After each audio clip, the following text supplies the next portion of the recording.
This is our room. Room tour. Look how nice the place is.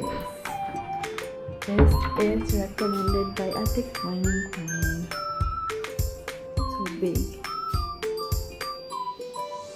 The first room, Daniel and I are staying here, but I'm working tonight, so might stay here.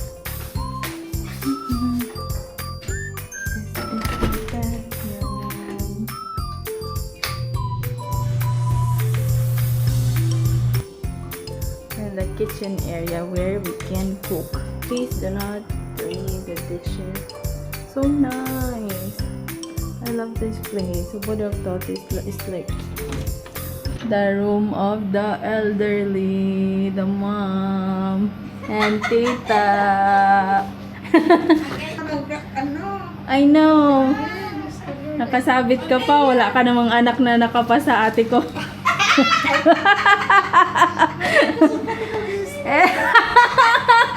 And then the madam, ay super cute, pink. Sige, isa ka mong bed. The mayordomas, Tita Daniel's mama. Registration process. Pabaya ng paligdi. With the architect. Naman yung signal. Ang guest speaker, pagal na maghalas. Ang sarap man na nakapasalo, ginagaraan na. Uy, be, magaling ka kay mama na ano, pipicture ang kada niya. Sasad niya sa mga best friend niya.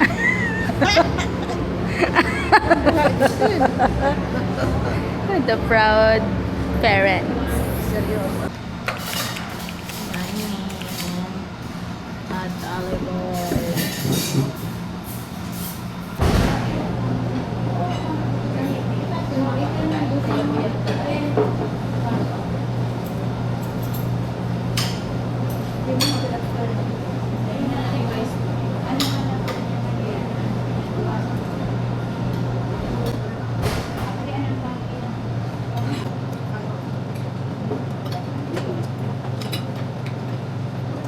You go na.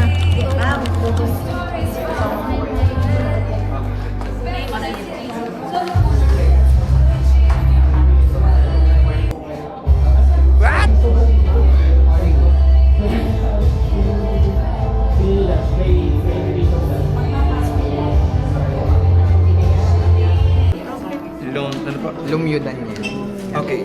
Apat po kayo na, sir. 1, 2, 3, 4. Sige na, papasok po. Thank you so much po. Enjoy the morning po. Pasok po po kayo ni. Tari ko naman kagabi po. 5 minutes we will be starting our program. So everyone, you may go to your designated seats and enjoy the morning. Thank you. Here is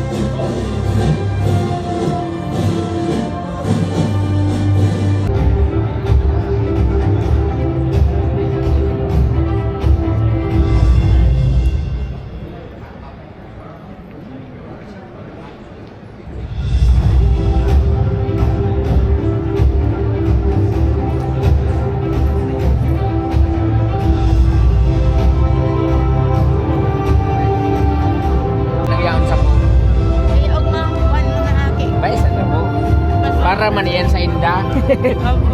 Habang nabubuhay kita, magtabag kita sa iba. thank you, sir. Congrats po na rin.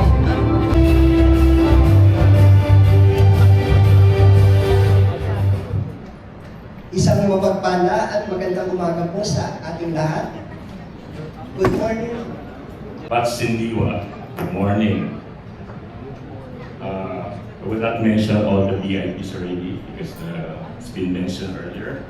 So to our distinguished guests, officers of the UAP, respected deans and mentors, proud parents, and families, ladies and gentlemen, and most especially to our newest architects. Congratulations.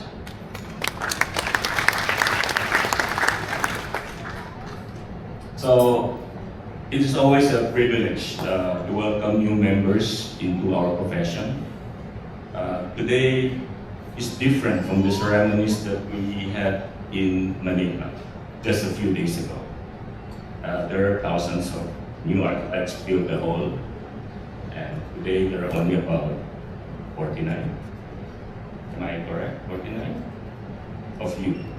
And somehow I like this setting even more, because today feels less like addressing a crowd and more like having a conversation with the newest members of our architectural family. In fact, earlier we have a few of you. We have an informal meeting. We interviewed you, and we're very glad that you shared with us your experience during the board exam. So before I continue, and I usually do this, but in this case, because the crowd is a little smaller, so I would just concentrate on the one I would really like to honor. So may I ask those who are 36 years old and above to kindly stand.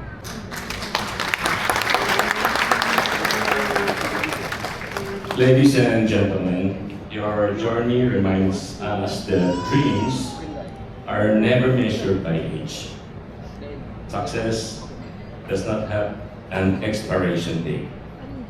So, ladies and gentlemen, let us give them a very warm applause.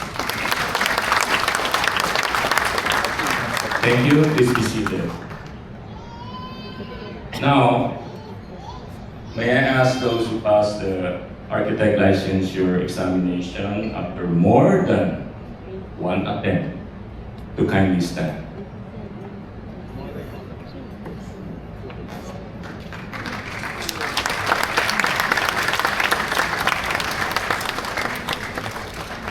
You know, your presence teaches us all that every architect should remember success is not determined by how many times we fall.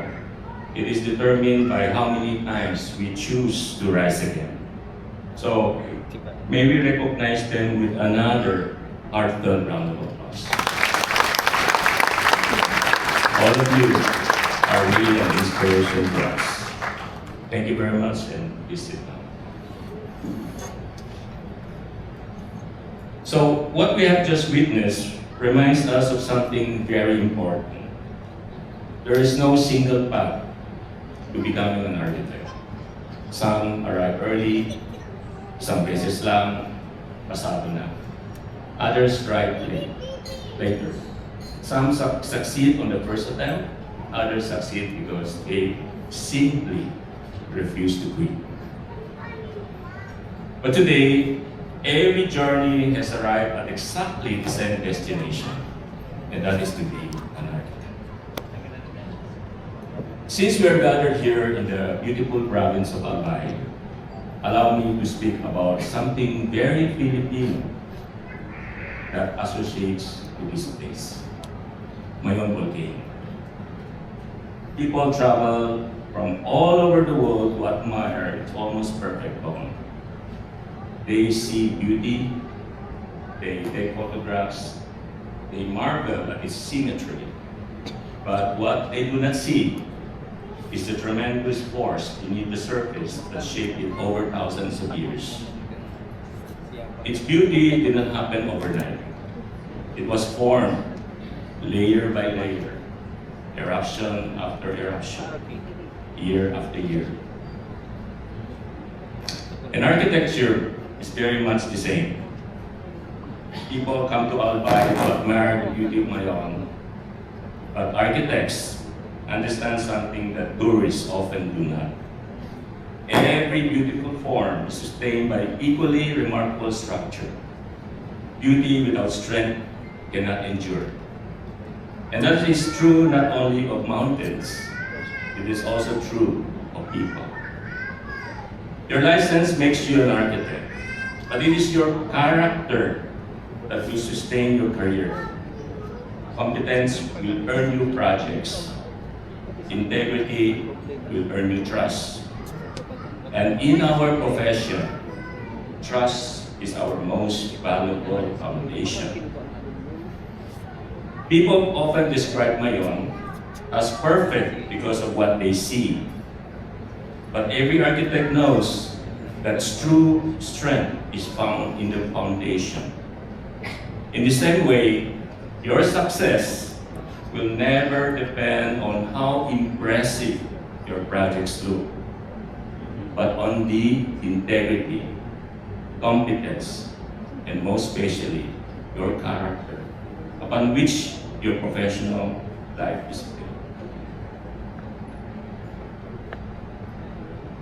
A few days ago, during our national outtaking in Manila, we spoke about excellence. And I would like to leave the same thought with you today. Excellence is never an accident. It is always the result of preparation that nobody sees.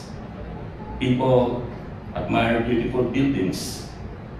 They rarely see the years of learning that make them possible. The same is true of every architect seated before me today.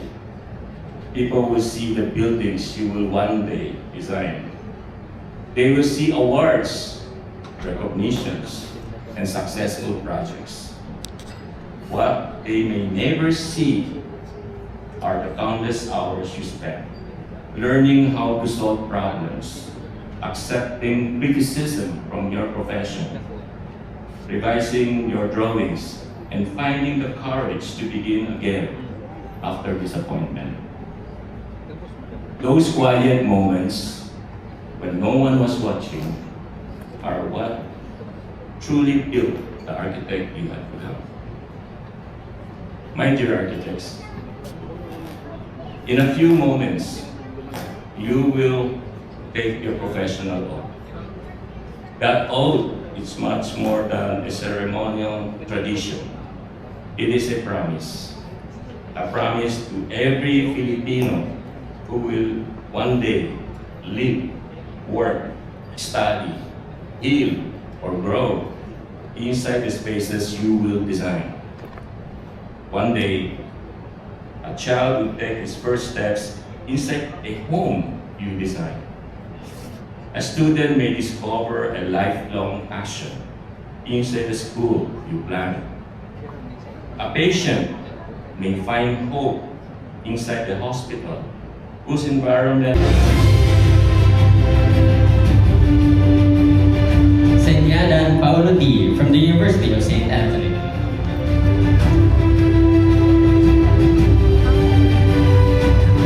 Miguel Roberto Lumio S. from the Bicol State College of Applied Sciences and Technology. Manzor Christian S. from Bicol State College of Applied Sciences and Technology. Masarate Roshen Nestle M. from Bicol State College of Applied Sciences and Technology. So, Carl John S. from Bicol University.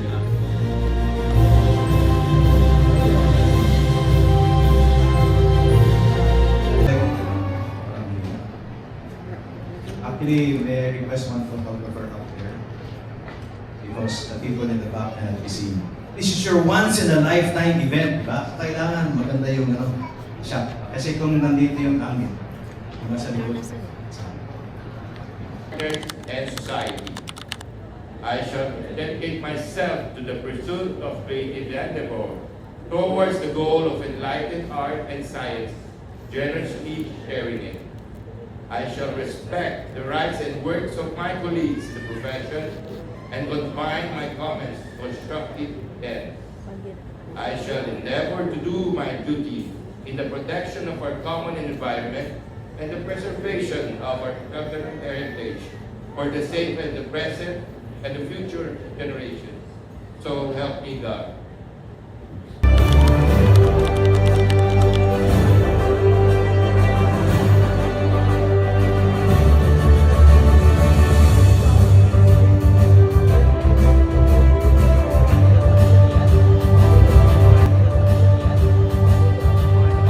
Christian S. Manzor from the Bicol State.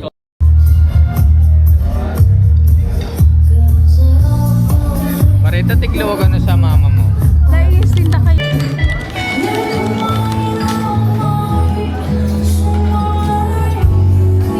1, 2, 3, go. CBJP Batch 17 at Highland!